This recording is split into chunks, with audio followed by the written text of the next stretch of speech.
part of the Press Play Podcast Network. Look up in the sky. It's a bird. It's a plane.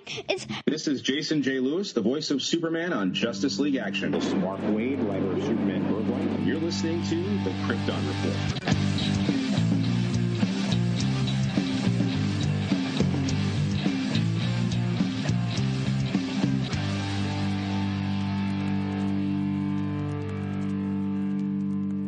Welcome to the Krypton Report. I am your host, Tyler, the Superman of Blue, the man of tomorrow. And with me is that mighty master of all things awesome and red with a beard that says it all, the man who plows snows just by looking at it, Mr. James Cole. Welcome, buddy. Yeah. Use my heat vision, melt it all. That's what I said, man, when you're out there working and having to plow in snow. I was like, just use your heat vision.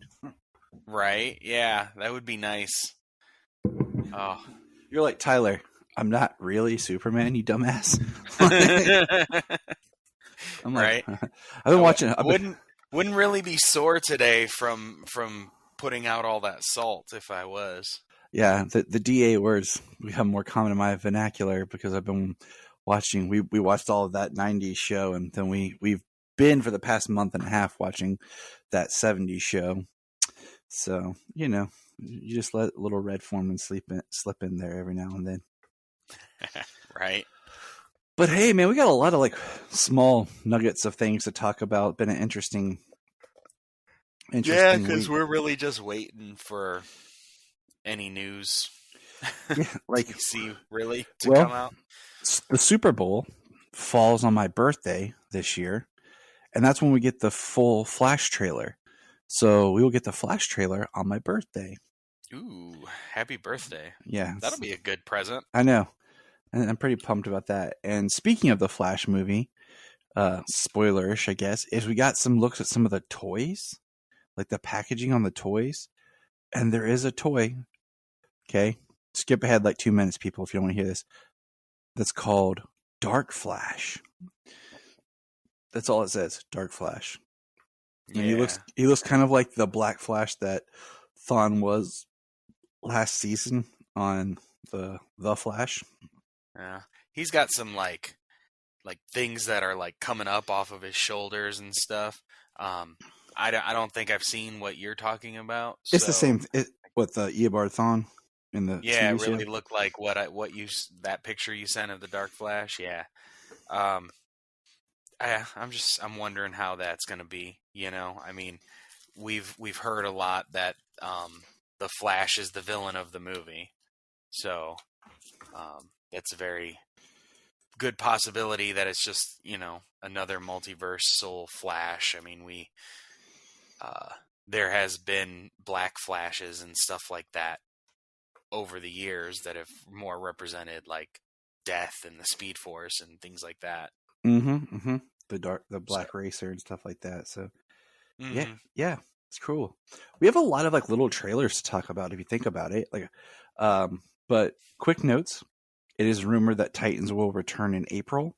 That's the biggest rumor I've seen. I'm kind of bummed that they didn't, like, as soon as part 1 of Doom Patrol ended, they didn't go into part 2 of Titans. That kind of bummed me out. Battle for the Super Sons is on HBO Max, people. It was dropped early. It's getting a lot of buzz since it's on HBO Max. And it seems like that's becoming the new thing, that a lot of people are waiting till they hit HBO Max to really dive into these animated films. And it's kind of a bummer. So, yeah. Now, getting into some other things. We got a trailer for the Flash TV series, Season 9. And it was cool. Like, it just didn't really give us a whole bunch. But no, I enjoyed it. Let's see. I think I have. It looked good. It makes me want to catch up on the last 2 seasons of The Flash so I can watch it as it goes out. We get a quick glimpse about a new speedster. We see Red Death. We have some dialogue about Iris complaining that Barry's talking about seeing things before they happen, and she doesn't want to know everything that's going to happen in the future. Yada yada yada. So that's cool. Can't wait for that. We have like 17 days or something as of this recording till it drops. we also got another season 9 poster, which is neat because it's Barry running down the street, but then in the windows of like the stores to the side, the buildings are all the first poster for each season.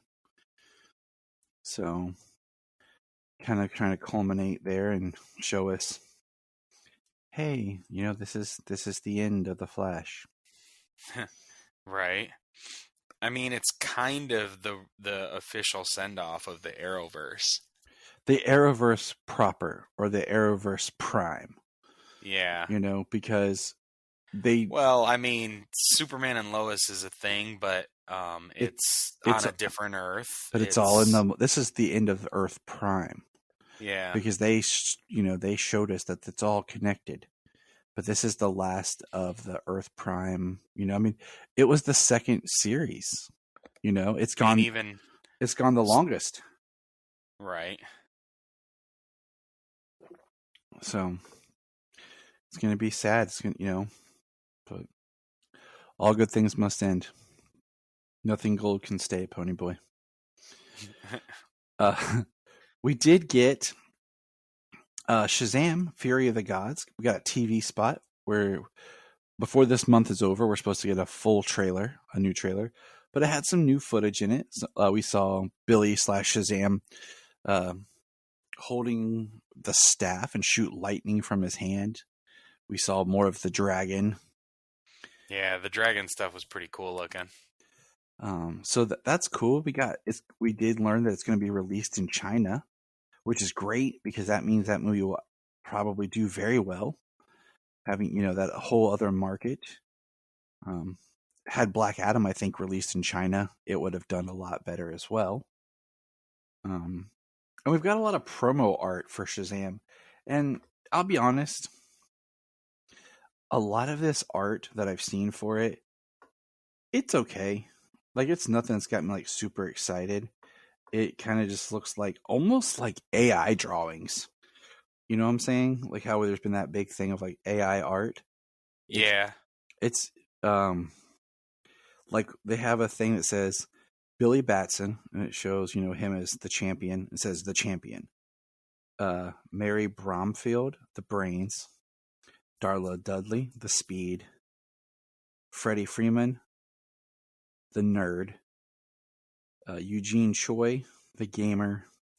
And then Pedro Pineda, the muscle. And I didn't realize how many of their names were alliterations till just now. But anyways, I mean, it's cool. Like, it's playing up some imagery, but none of the promo arts really got me super stoked. But I'm already super stoked for the movie. So. Yeah. I mean, it's the next thing to come. It's, we really enjoyed Shazam 1, and I know everybody around here is going to enjoy watching it once it eventually comes home.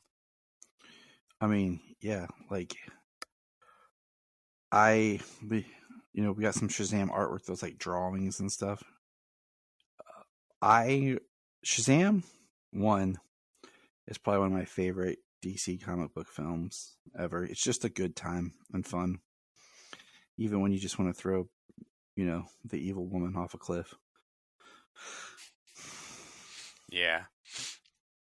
No, it is a great movie. It's a family friendly movie that you can put on any time. Even though enjoy it.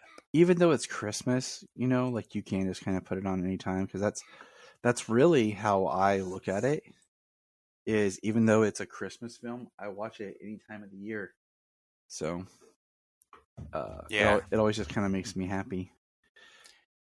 Now, it very much is Christmas, but it's not like overtly Christmas, but it very much is Christmas. Now, did we talk about that dismal thing called the Gotham Knights trailer yet?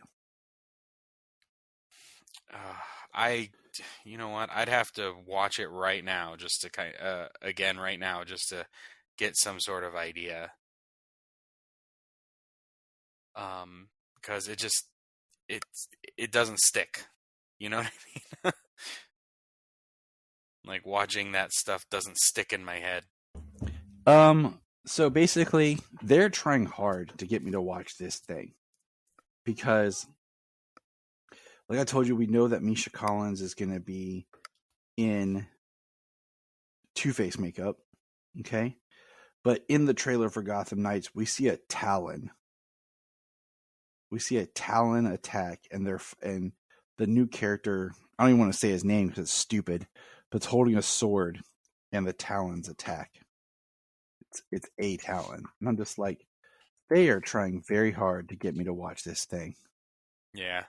This image sticks, you know. I remember this one, but yeah, I just don't remember the trailer itself.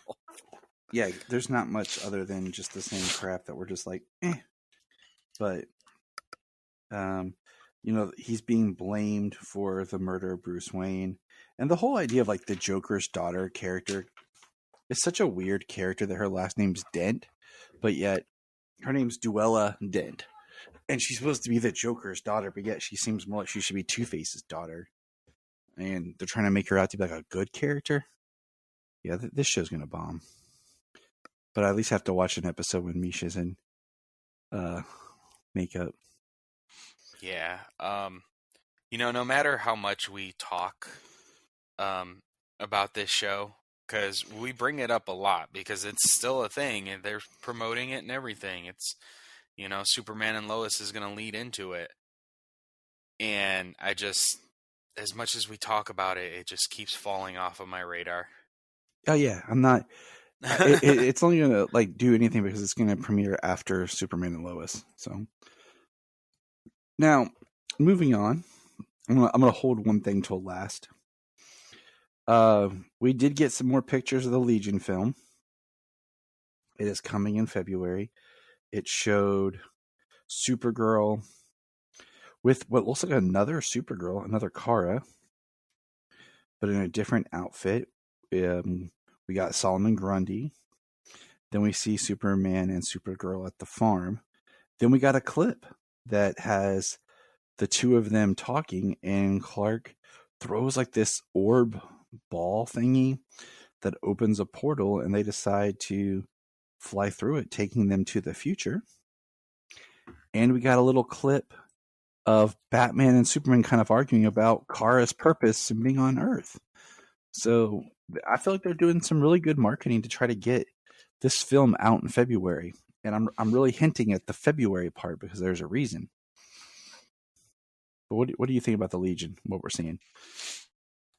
I mean, I'm kind of excited that it's coming out at this time, you know, where we're kind of watching the Legion. So yeah. It's really cool to have it associated. It's like it's almost like we planned that, James. Yeah, kind of. I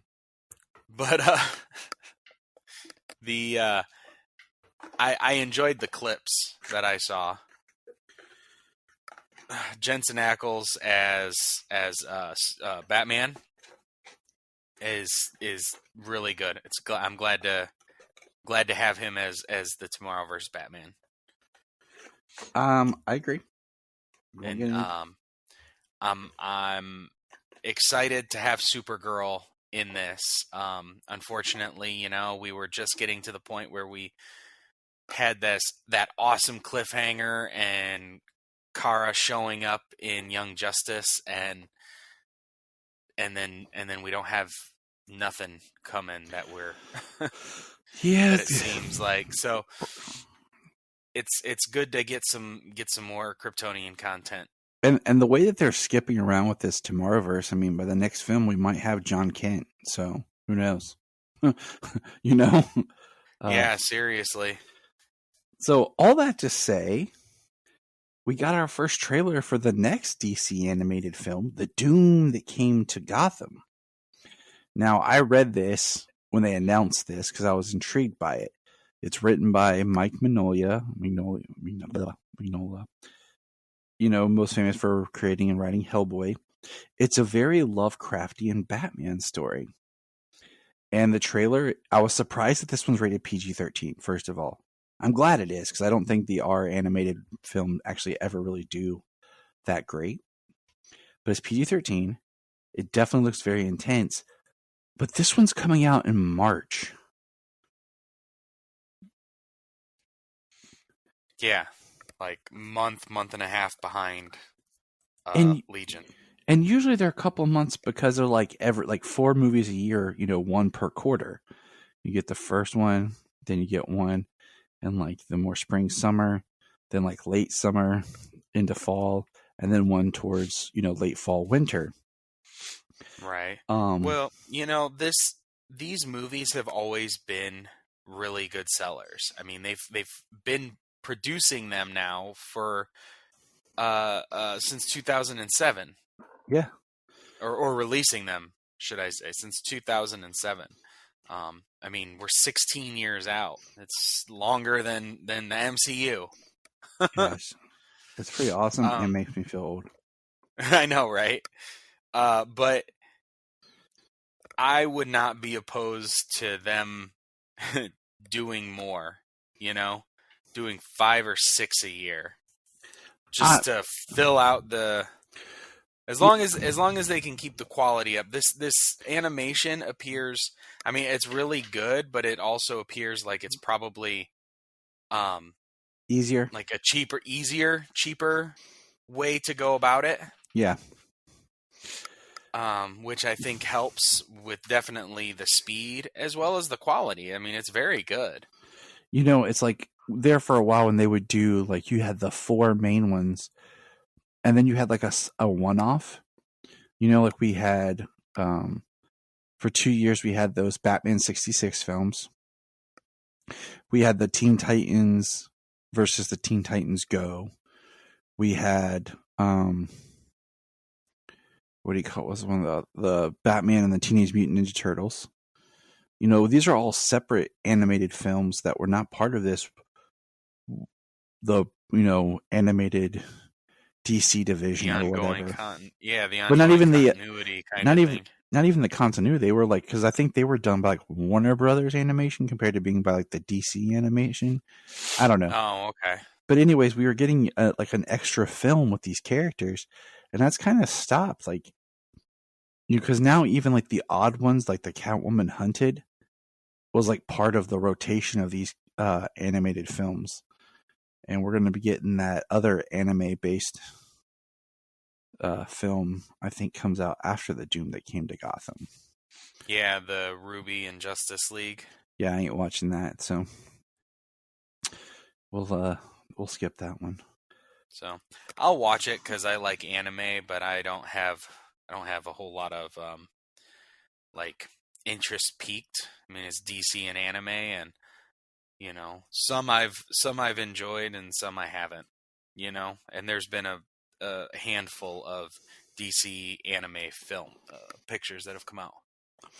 And then today, as of this recording, we got our first trailer for the Harley Quinn, a very problematic Valentine's Day special.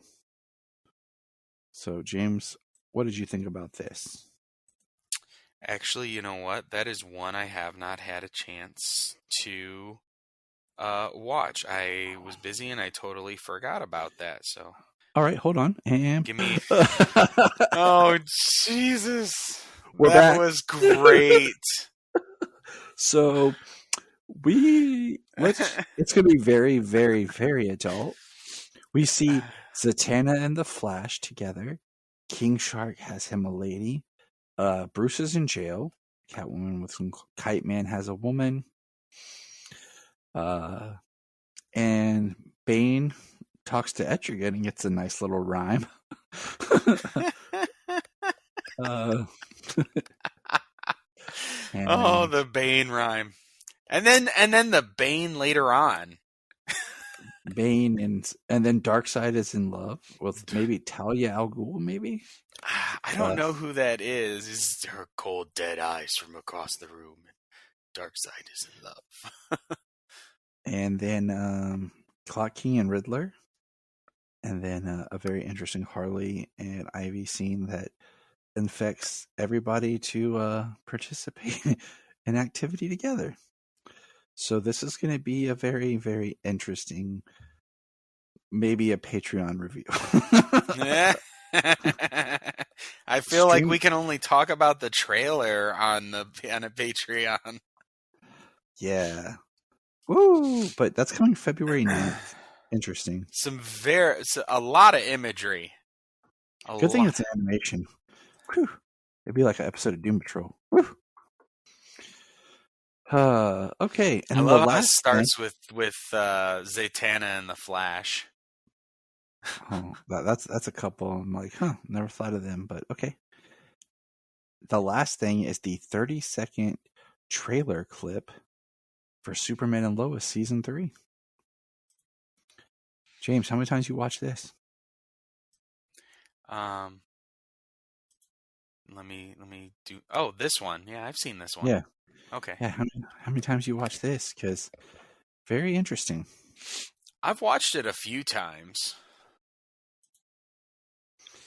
And so some of the highlights is we see Clark in his new suit.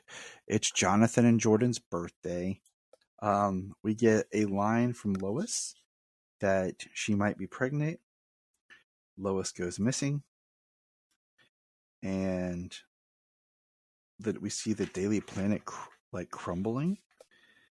And it's crumbling and falling towards Lois as Clark's flying.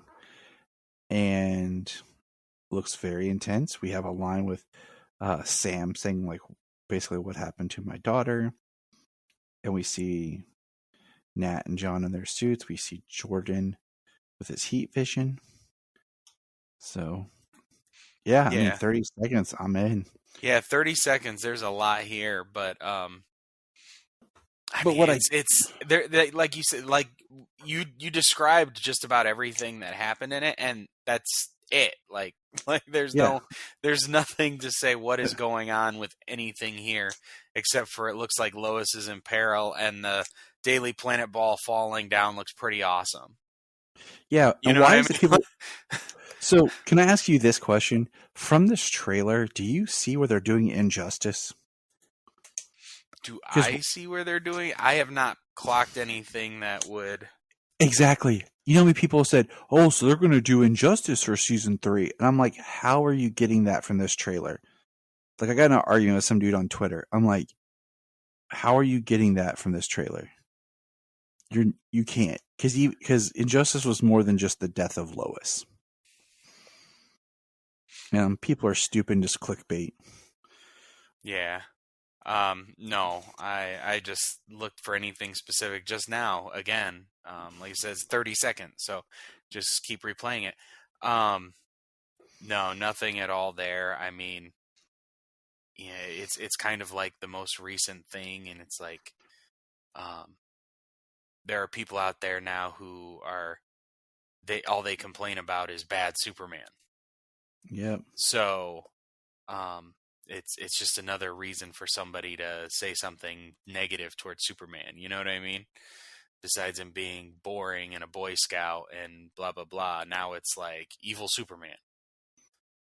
I didn't see anything there. I don't suspect anything's going to happen to Lois. Not in this show. I don't feel that that's going to happen, you know? Mm-hmm. But I'm looking forward to the new season. Very much. Can't wait for the first episode. Same. It's a pretty intense 30 seconds. And I think that's all I need. I'm like, bring it on. So that's all the news that we got. There, we're all caught up. Woo woo. And now we'll talk about some other things. Any fun comics, just like we've kind of been talking about World's Finest, and we can tackle those two if you'd like. Yeah, I did read World's Finest 9 and 10. All right. Thoughts? Well, I do. It's kind of funny. It's always fun to watch the Joker teamed up with people, and whoever this key character is, I kind of like the way that they're working together. You know what I mean? Like the key is like just doing his thing, but he's always observing the Joker. Mm-hmm. I don't feel like he's in any real danger with the Joker, but Yeah. you know, as somebody working with the Joker, because you know most of the time people working with the Joker end up dead. This is true. So, yeah, and I mean the ending of 10 is definitely an interesting grab, because I wanna talk about that, but I don't want to jump to the end of 10. Go for it. We're just kind of talking about him in general. Okay. Well, you know, so we have David. We have the kid from New Gotham, or like Planet Gotham or something, Mm-hmm. that where he came from. And, you know, he's super powered. He's working with Batman. Batman's trying to teach him. Last we knew, Joker was really excited that there's a new sidekick in the group. I love that the Joker pulls out the Angler's hand. Mm-hmm. It's every time I see the Joker do something like this, I just like reading it. I just hear Mark Hamill. Yeah, Mark Hamill, who's officially tired from being the Joker, because he says he can't do it without Kevin being Batman, and that was always his big driving force. Was if Kevin was doing it, he was on board. So Right. I mean, that is sad. I mean, that's a huge loss to make it two people, but I mean, they've worked together for 30 years doing that. I think it would have been interesting if they can find a way of doing kind of a almost like the Joker saying farewell to Batman in a way of like, oh man, he's not here anymore. Like, who am I going to play with? And like the Joker kind of like giving up because Batman's not around anymore. I don't know. It'd be kind of neat, just something for Mark Hamill to kind of say farewell and pay tribute to Kevin. Right. Got the Flash and Superman out at sea helping people. I like that. I like the exercise. You can fly, right? Got Aqualad coming up, bringing a whale to stop some pirates from taking a ship. Say pirates or mercenaries, one of the two. Same thing. Yeah.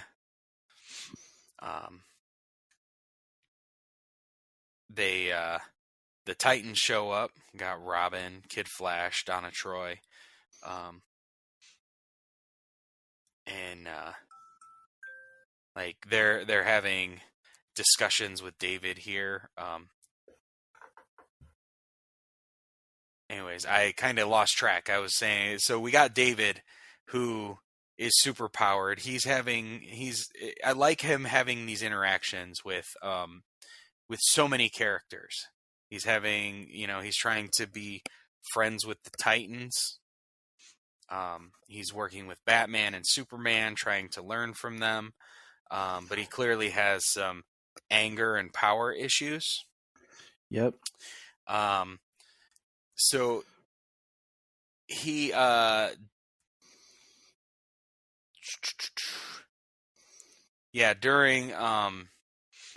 during one of his during an adventure, they stop the city from flooding. It was a pretty cool, interesting thing where Key like opened a door to the bottom of Gotham River and started flooding the city.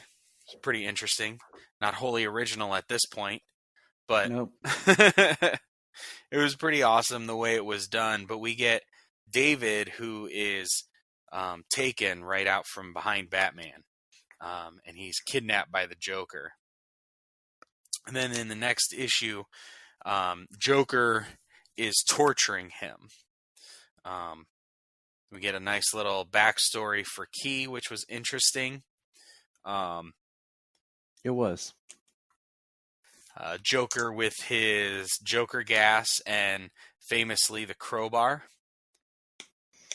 Mm-hmm. Everybody's looking for him. They've got the Titans, Batman and Superman scouring the city trying to find him.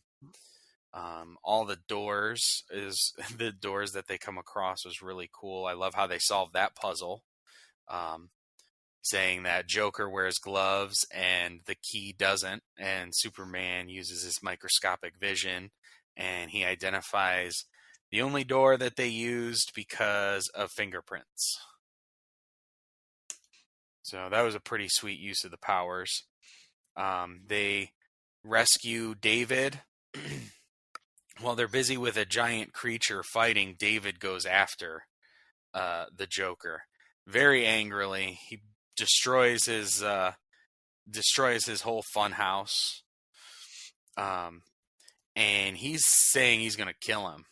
He's gonna kill him. He says, "Die, you sick freak." He says, "You tortured me, you bleeping psychopath. You tortured me and got off on it. If I ever lay eyes on you again, ever, I swear I'll kill you. I don't care if it's tomorrow or 20 years from now. I will kill you." And he's Magog. Mm-hmm. From Kingdom Come, kills the Joker, and the people go. That's when everything turns around. That's the injustice that Superman doesn't believe in. Mm-hmm. That's kind of where that story kicks off. So that was really cool. Really cool final page. I didn't see David being Magog. Yep. Mainly because I don't know where Magog comes from, but that story alone. But yeah, I didn't see him. But it's Mark Waid wrote that. He's writing this. I think it's pretty awesome. Mark Waid it's interesting how much he's cementing himself back into DC Comics right now, because I started reading, of course we've been reading this. I started reading the Batman versus Robin. Yeah, I want to read that. There's 3 or 4 issues on Ultra that I have to read. And how much that plays into the Lazarus stuff that's going on now. He brings back what's happened in this World's Finest stuff into the modern continuity. So when we thought this was all a side story, no, this is pretty important stuff that happened in the past. And it's really interesting how he's paving the way forward with this. We are now officially out of Dark Crisis, and I guess this kind of is something that happened. Yeah, it's out of Dark Crisis into the dawn of DC, coming through Lazarus Planet or something. So which I've I read haven't read yet. I'm waiting for that to come to Ultra. I'm very interested in it. I've read the 2 Lazarus Planet. They're just collection of short stories. And I feel like the main story's kind of been going on in the Batman and Robin, but it's interesting how much it uses from this. Mark Waid knows what he's doing. Cool. So that's cool. I read also. I know from certain. What did I read?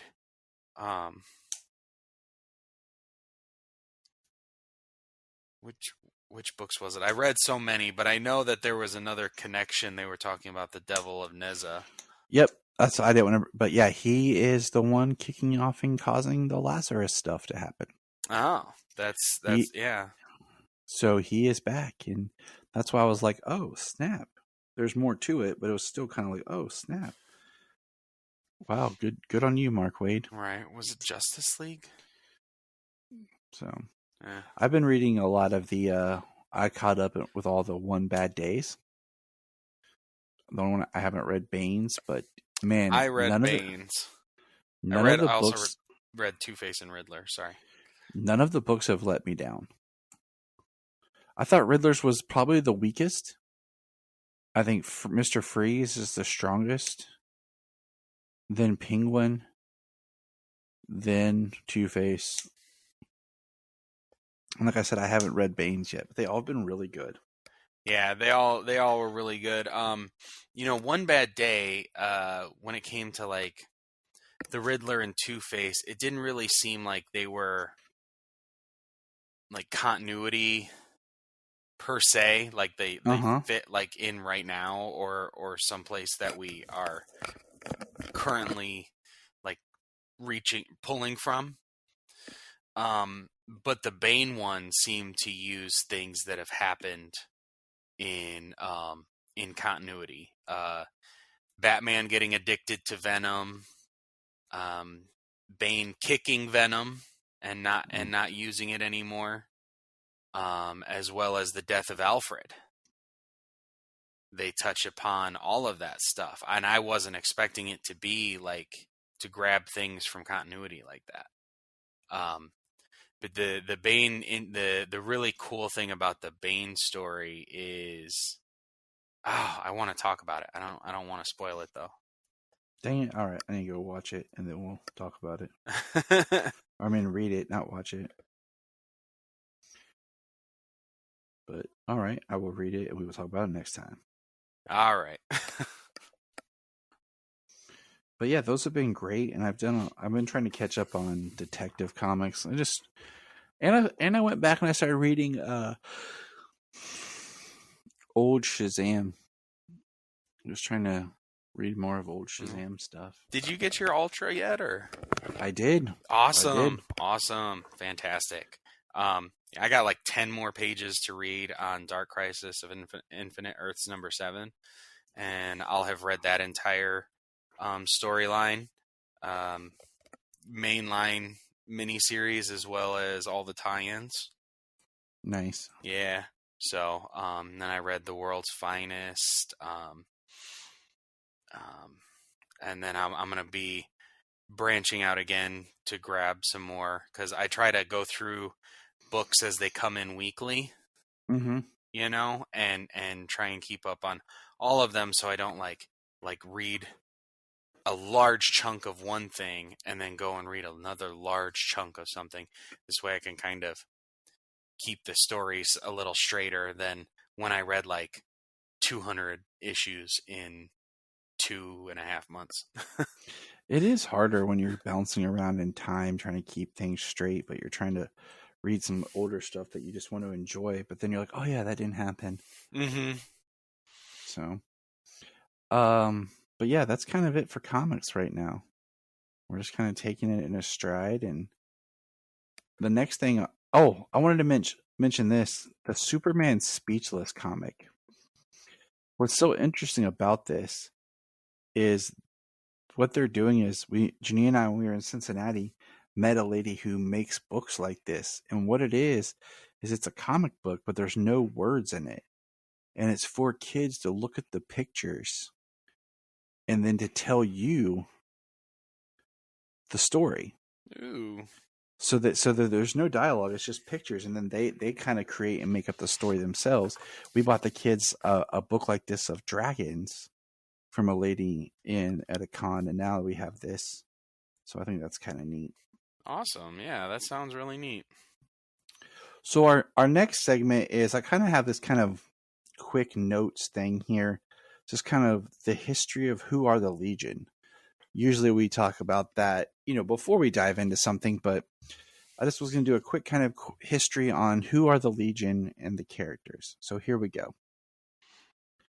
The Legion of Superheroes is a fictional superhero team appearing in DC Comics, created by Otto Binder and artist Al Plastino.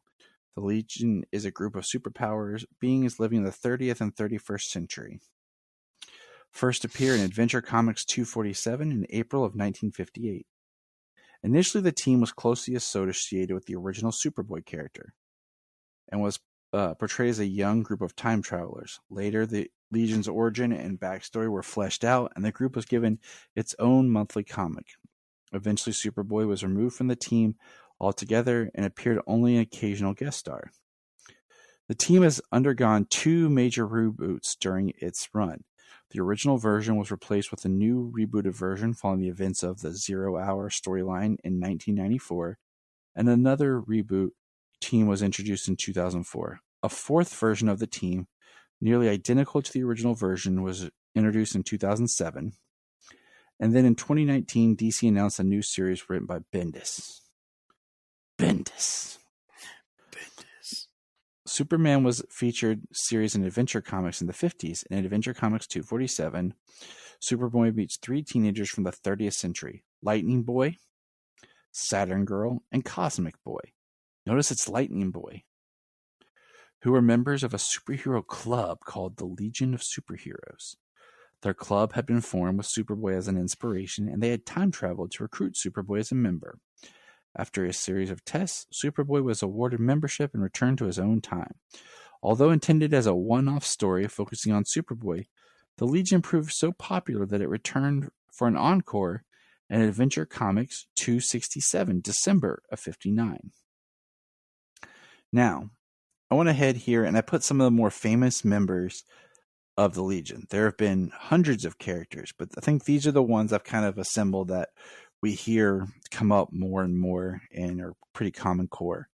Cosmic Boy, Saturn Girl, Lightning Lad, Bouncing Boy, Chameleon Boy, Phantom Girl, Triplicate Girl, Brainiac 5, Mon-El, Supergirl, Starboy, Dream Girl, and Timberwolf. And I should have organized them by boy and girl. So it could have been like boy, girl, girl. Yeah. So the 0 Hour reboot, 1994 to 2004.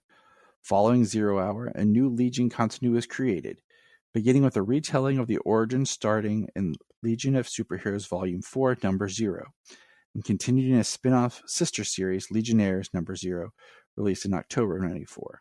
Lightning Lad was renamed Livewire, and after the group's founding, a large number of heroes were added to the roster very quickly.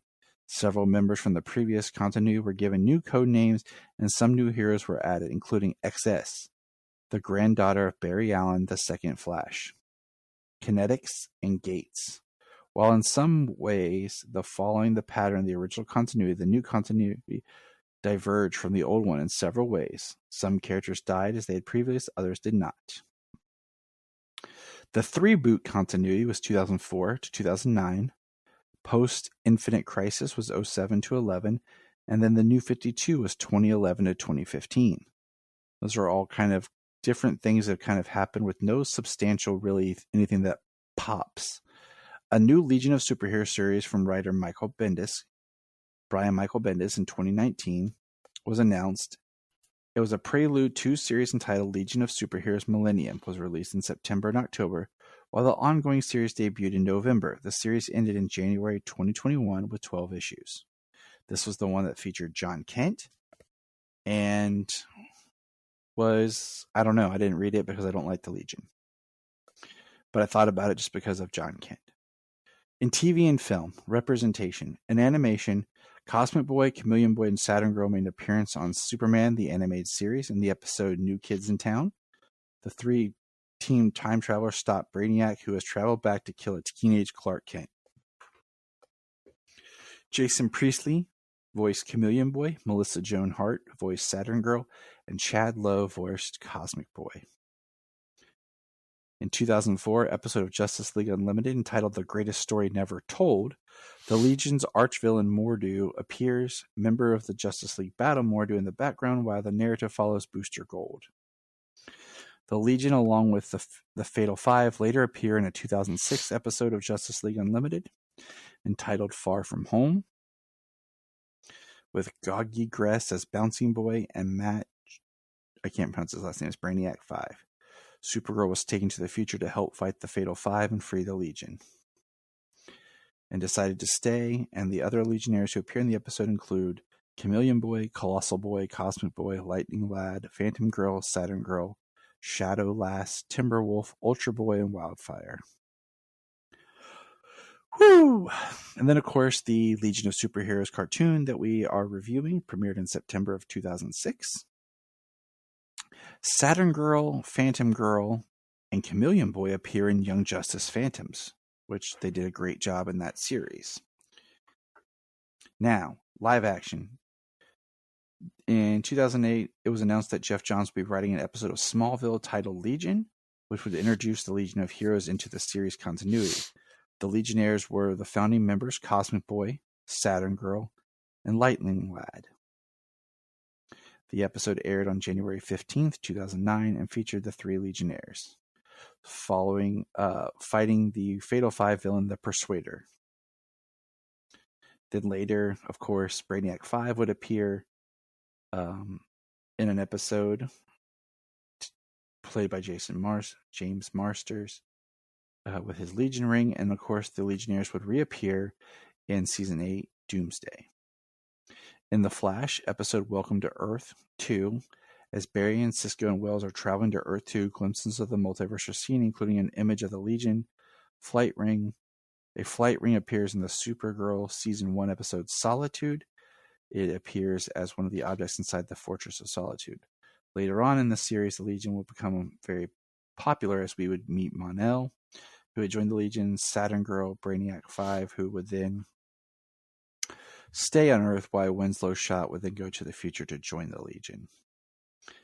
The Legion appears in the 2019 animated film Justice League vs. the Fatal 5. In this movie, members of the Fatal 5 attack the Legion's headquarters, steal a time sphere. Starboy accidentally follows, but the process of traveling to the 21st century, he loses his medication, which keeps his mind stabilized. He eventually meets the Justice League and teams up with them to fight the Fatal 5. And then the new film that will be coming soon. So that is our quick history on the Legion. That was pretty succinct. Yeah, I had some free time. And that brings us to this week's episodes. So we tackled, they're kind of getting back on order because like we discussed last time, was the order that we had on IMDb did not go with the order that was presented to us on our Blu-ray set. So we have episode Brain Drain. A major malfunction sends Brainiac 5's genius IQ plummeting. To obtain the rare element needed to save him, Superman and Timberwolf must travel to the most inhospitable planet in the galaxy, and thanks to a transporter accident, they have only Brainy's head to guide them. James, thoughts on this episode? It was funny to see Brainy losing power and getting like delirious. Yeah, and it kind of reminded me just because like he gets separated, so his body's off doing its own adventure. Right. Well, they're, and then of course the planet that they land on has weaknesses for Clark. Yeah, like out of a yellow sun, like no yellow sun. This is why I never liked Superman fighting underground. in space. That's why I never liked Superman being out in space, man. Like it just always bothers me. He didn't give up, and he got Brainy to, I don't know, stare at the mineral and recharge. I mean, it's kind of how it worked out. It was cool. It happened like in the final second. So it was a fun episode with them, because there was like a big Kaluan connection that they all did, and Brainy hadn't done it in a long time.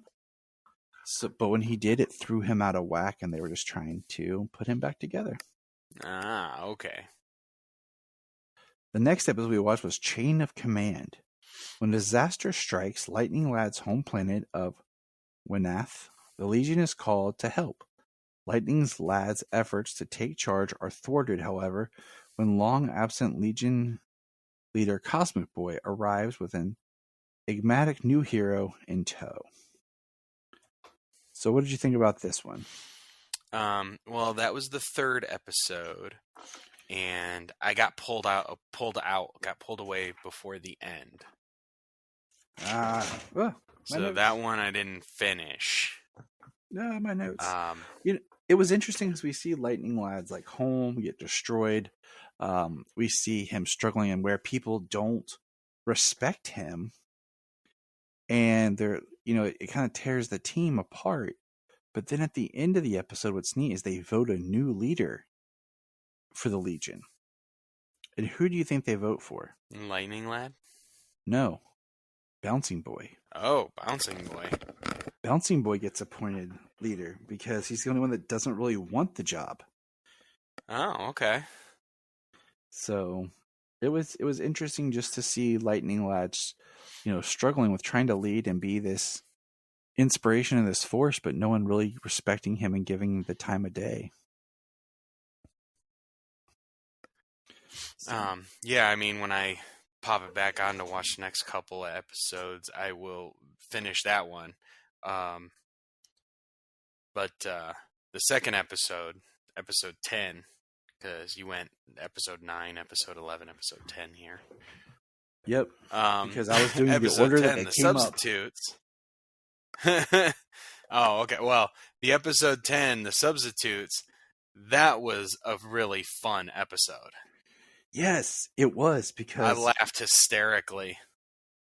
I put in my notes, like, there's this huge spot where there's like no Superman, nothing. So why don't you talk about that one? Go ahead and kind of lead us into it. It says, it's that time of year again. Legion auditions. This year's crop is hardly promising, with most hopefuls turning out to be comic duds. But when the Legion is overwhelmed, fighting a mysterious foe in Earth's upper atmosphere, a group of rejects takes it upon themselves to save the world below, with outrageous results. So a handful of people who didn't make the Legion this year during their like little recruitment interview stuff, which is really funny because there's like color boy. Hold on, I got it the written color. down. Hold on, because some of the auditions. I know one was Porcupine Boy. I know one was the Stone. Hold on. I got some of the names here. Okay. Chlorophyll Kid. Yes. Stone Boy, Color Kid, Porcupine Pete, Mad Eater Lad, Star Boy, Infectious Lass. Yeah. Those were some of the ones that auditioned. Yeah. And it's funny because they try to save the day in their own way, and they all end up going wrong. Is quite funny. I really laughed when Stone Boy stood there with his hand up and turned to stone. When he turns to stone, he can't move, so he's just like a statue. And the criminal just ran by him.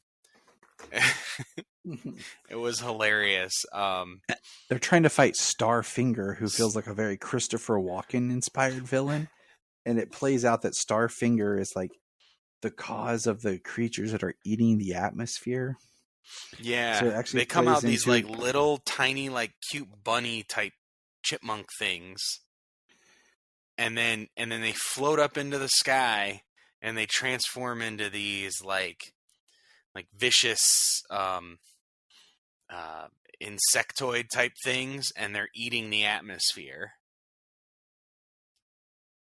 And when the duds on the ground call Brainiac to try and have them help, they say Starfinger is not important to us. He's a low level crook, and we're dealing with something big right now. Ended up being Starfinger was the cause of it all. Yep. It's really funny. He's like, how do we get this glove off? I don't know. I never figured it out. And then Brainy's just like, click, and pulls it right off of his arm. How'd you do that? And then Stone Boy falls from space after he goes up with a balloon of these little cute things. He turns to stone, and he says that he guided his trajectory right back down to crash at him from the upper atmosphere. It was hilarious. They're like, that was great luck, Stone Boy. What are you talking about, luck? I purposely deduced, made the trajectory. I had to get the trajectory right and all this. What are you talking about, luck? So, yeah, it was great. It was a fun episode that just kind of, it takes you out for a split second just because you're like, huh? What's going on here? Because you're just thrown off that none of the people that you're expecting to do anything are really part of the episode, but it was refreshing that way. Yeah. It was a very funny, very enjoyable episode. It was my favorite of the ones that we watched this go around.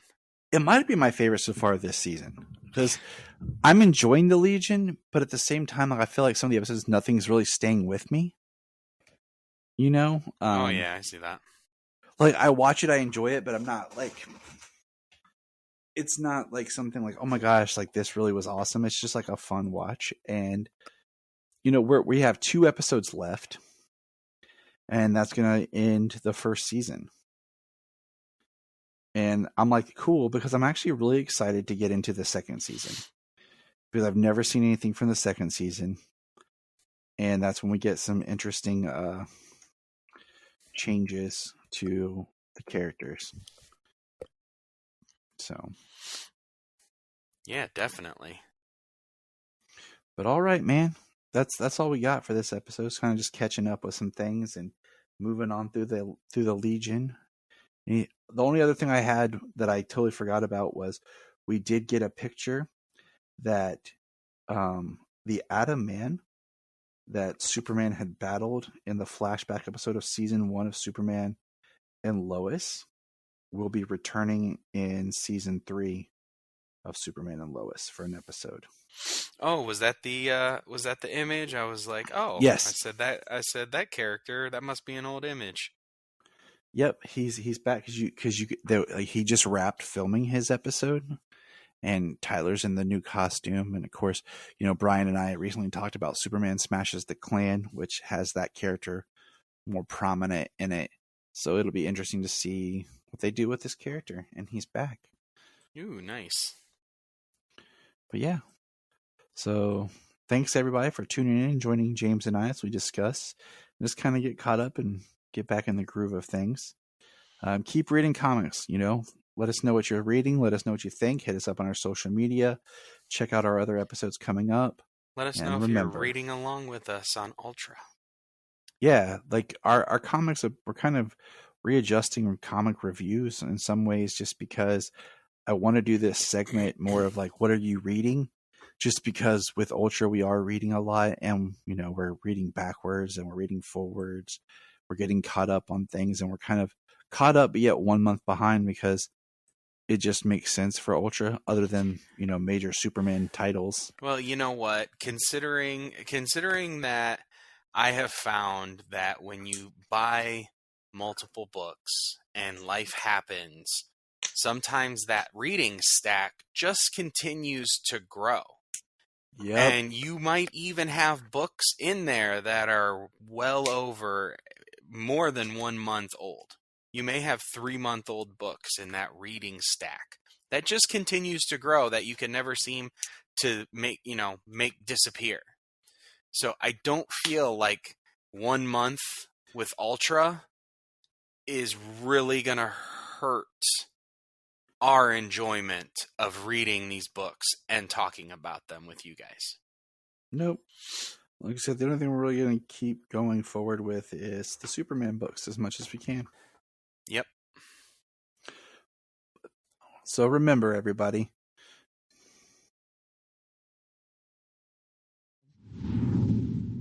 We're going to press pause and hear a few words from our other podcasts on Press Play Podcast Network.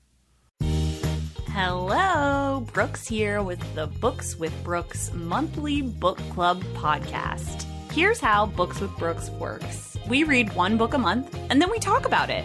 Classics like Stephen King's The Shining, debut novels like We Are the Brennans by Tracy Lang, and tons of other compelling, life-changing stories, 1 book and 1 month at a time.